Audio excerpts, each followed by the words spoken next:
The only patterns that have eluded my next level crochet game involve the vaunted chevron and ripple stitches.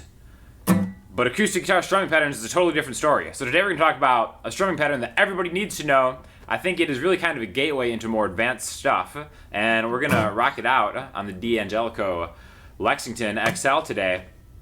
And I'm just going to demonstrate it by going back and forth from a C major chord and the boss's C major chord, where your ring finger is on the 3rd fret of the E string and your pinky's on the 3rd fret of the A string, and then an F major chord. We're just going to go back and forth between these two chords, and essentially the pattern is going to sound like this.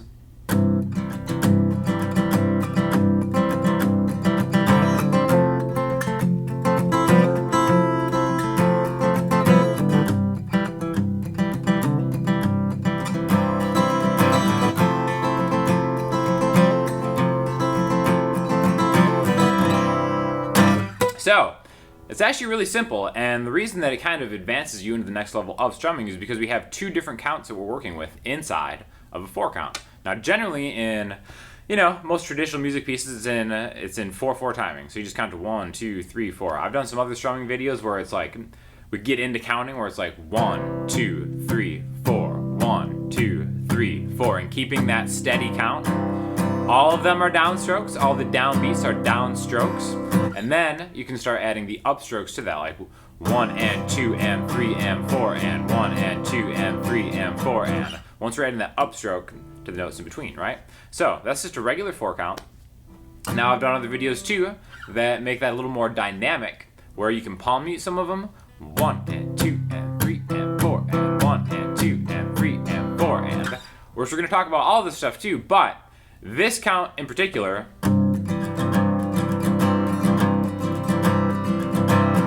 is going to break that count down into subdivisions, okay?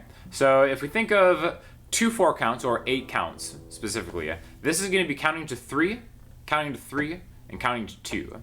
And once we start doing this inside just kind of like a traditional 4/4 strumming pattern, a lot of different options are going to open up to really increase just really the complexity and the groove and the rhythm at which you're doing this, okay?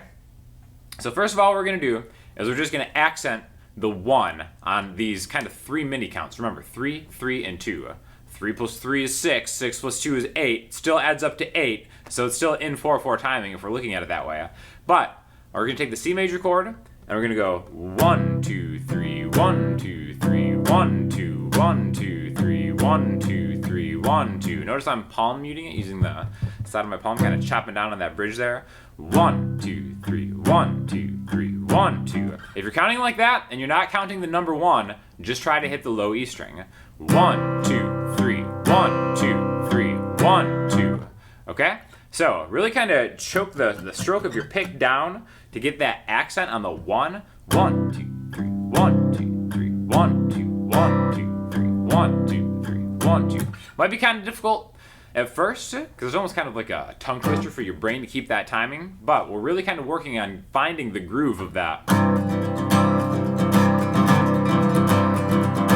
And all that starts from getting the accent of the 1 in that 3, 3, and 2 count. 1, 2, 3, 1, 2, 3, 1, 2. Okay, now the next thing we're going to do is we can start adding upstrokes to this.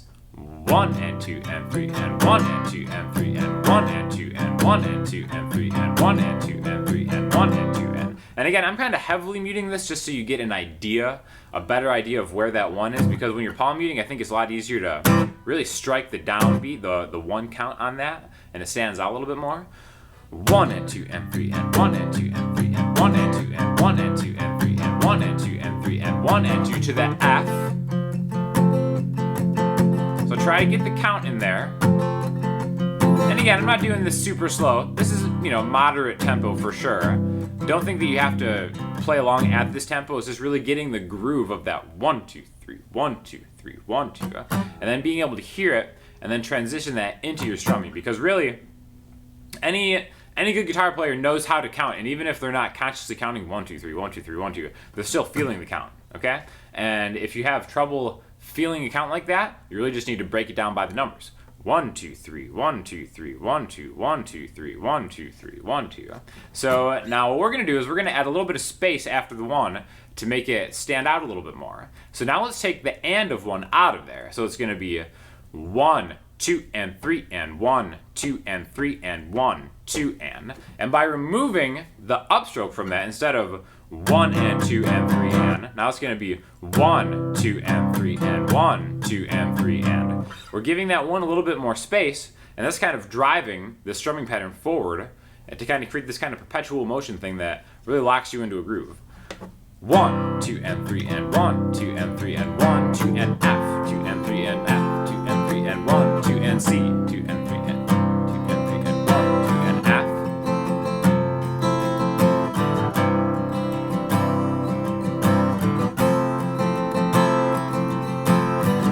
And now the thing about removing the and of 1 doesn't mean you're not counting it, okay? You're not going 1, 2, and 3 and 1, 2, and 3. You're not rushing that. I think there's a lot of tendency to, once you're not playing a count, once you're not like actually saying 1 and 2 and 3 and, to remove it from the actual strumming pattern. It's really just like you're playing air to take that count out of there. 1 and 2 and 3 and 1 and 2 and 3 and 1 and 2 and. Okay, so the important thing is to always be wary of the count and play it even if you're not hitting the strings, okay? Playing the pauses, I guess, is one way to look at that.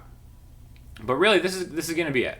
So 1, 2, and 3, and 1, 2, and 3, and 1, 2, and 1, 2, and 3, and 1, 2, and 3, and 1, 2, and 1, 2, and 3, and 1, 2, and 3, and 1, 2, and 1, 2, and 3, and 1, 2, and 3, and 1, 2, and 1.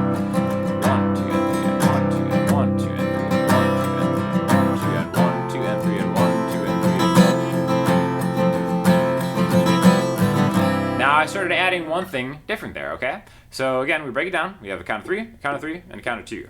Let's take that count of 2 and do something a little bit different. Let's add a hammer on there, okay? Because that C major chord, your middle finger on the D string, it is rife for hammer-on opportunities.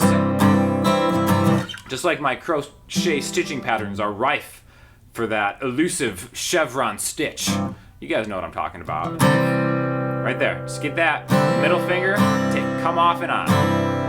1, 2, and 3, and 1, 2, and 3, and hammer 2 and. Okay? So that 1 is a great opportunity to maybe embellish the chord a little bit, because again, we're really kind of dividing that bar up into things that you're, once you get into the groove of it, you're kind of waiting for, right? 1, 2, and 3, and 1, 2, and 3, and 1. The pulse is right there, right? 1, 2, 3, 1, 2, 3, 1, 2. So that last count of 2,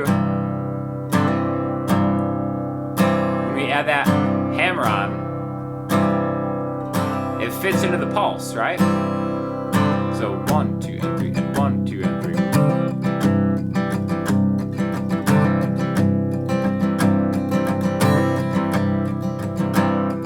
And it fits really nicely in there. We do the same thing with the F major chord. But for the F major chord, let's get wild and crazy. Let's get ripple stitch crazy. Alright, so instead of just doing the middle finger hammer on, let's do the middle finger and the pointer finger off and on the 2 count for that F. 1, 2, and 3, and 1, 2, and 3, and. Okay? The great thing about playing an F major chord like this instead of a bar chord, right? Where my ring finger is on the 3rd fret of the E string, my pinky's on the 3rd fret of the D string, my middle finger's on the 2nd fret of the G string, and my pointer finger is on the 1st fret of the B string, is you can take both of these fingers out and then kind of add that into some kind of strumming pattern as well, right? So really just think of, like, when you're embellishing chords, try to do it on a beat that's gonna make sense. It's really gonna catch people's attention, because I really think that, like, finding and locating the pulse of the song, the pulse of a strumming pattern or sequence, really comes down to counting it and knowing where the money shots are when you're kind of keeping that rhythm, right? So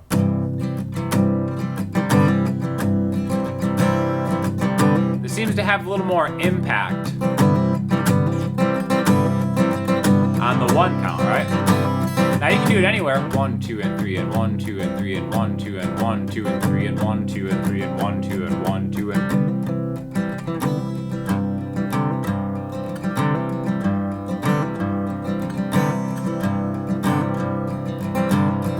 And it's really just kind of like being aware of where that comes and how you want to use that to your advantage, how you want that strumming sequence to sound. Once you get an ear for that, 2 counts of 3, 1 count of 2, you're going to hear it in all sorts of music. Specifically, like Coldplay Clocks is just the piano literally doing that. Ba-da-da, ba-da-da, ba-da, ba-da-da, ba-da-da, ba-da. 1, 2, 3, 1, 2, 3, 1, 2. It's a very common way to kind of slice that stuff up to really make some kind of driving chord progression strumming sequence and use it in kind of like a cool singer-songwriting way. It sounds fantastic on acoustic guitar, specifically a D'angelico acoustic guitar, right? And again, it all comes down to counting, being able to diagnose where the accents are, really using the downbeats to drive that sequence forward and to kind of get in the groove. Again, a great way to count it is just take away everything else and just get the downbeats. 1, 2, 3, 1, 2, 3, 1, 2, 1, 2, 3, 1, 2, 3, 1, 2, 1, 2, 3, 1, 2, 3, 1. And then eventually you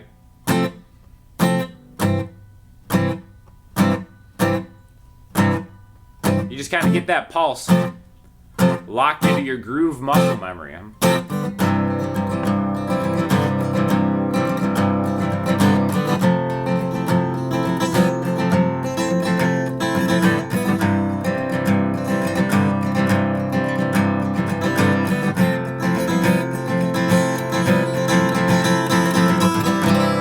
Not to mention, it's also a great way into doing different time signatures because we're playing a bar in 3, 1, 2, and 3, and 1, 2, and 3, and you can stay there the whole time.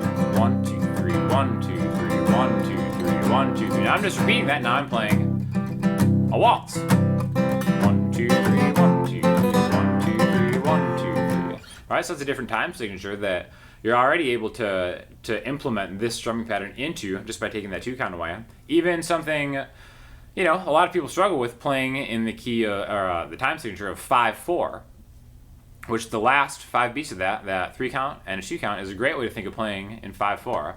1, 2, 3, 1, 2, 1, 2, 3, 1, 2, 1, 2, 3, 1, 2, 1, 2, 3, 1, 2, 1, 2, 3, 4, 5, 1, 2, 3, 4, 5, 1, 2, 3, 4, 5, 1, 2, 3, 4, 5, 1, 2, 3, 4, 5. Playing in 5 is really difficult for a lot of musicians if they're first trying out, but when you think of it as just 3 and 2, you can already do this if you do this strumming pattern that we've been talking about the whole time. Playing in 5 is a piece of cake. So hopefully that helps you out. If you have any questions, let me know in the comment section, Instagram, Twitter, or the website. Consider taking the masterclass on how to jam with a friend. If you want to support the cause, I'll link you below. And I will see you guys next time. Thanks a lot.